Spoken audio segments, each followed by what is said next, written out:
રામ રામ ખેડૂત મિત્ર, નમસ્કાર।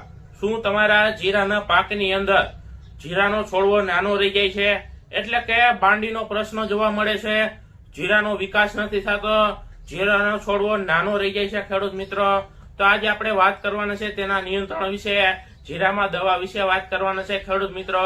તો હું જન યશ બીઆરએસ એગ્રી, આપણી યુટ્યુબ ચેનલનું નામ છે ખેડૂત ખાતેદાર અને આપણી દુકાનનું નામ છે રવિ રેન્દલ એગ્રો સેન્ટર, પડદરી, તાલુકો પડદરી, જિલ્લો રાજકોટ।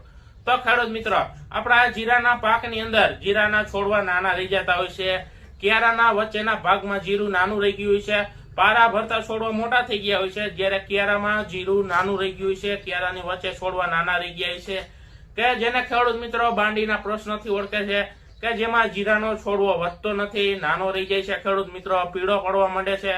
તો તેના નિયંત્રણ માટે ખેડૂત મિત્રો આજે આપણે વાત કરવાના છે। તો કે તેના નિયંત્રણ માટે ખેડૂત મિત્રો આપણે મલ્ટીસ્ટાર ગોલ્ડ નામની દવા, આ દવા ખેડૂત મિત્રો આપણે પંપે 25 ગ્રામનો ઉપયોગ કરવાનો છે।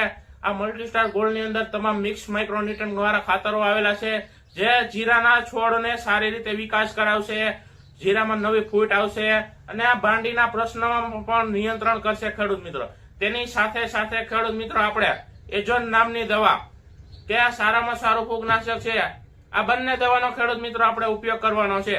એજોન પંપે 30 ml અને તેની સાથે મલ્ટીસ્ટાર ગોલ્ડ નામની દવા પંપે 25 ગ્રામ, આ બંને દવાનો ખેડૂત મિત્રો આપણે ઉપયોગ કરવાનો છે અને 16 ગુઠાના વીઘામાં વીઘે 4 પંપ લેખે વ્યવસ્થિત ઘાટી દવા નાખવાની છે ખેડૂત મિત્રો, વ્યવસ્થિત છંટકાવ કરવાનો છે, જેથી આપણે જીરું નાનું રહી ગયું છે, જીરાનો છોડ પીળો પડવા માંડ્યો છે, વધતો નથી, બાંડીનો પ્રશ્ન જોવા મળે છે, તો તેનું નિયંત્રણ કરી શકીએ ખેડૂત મિત્રો।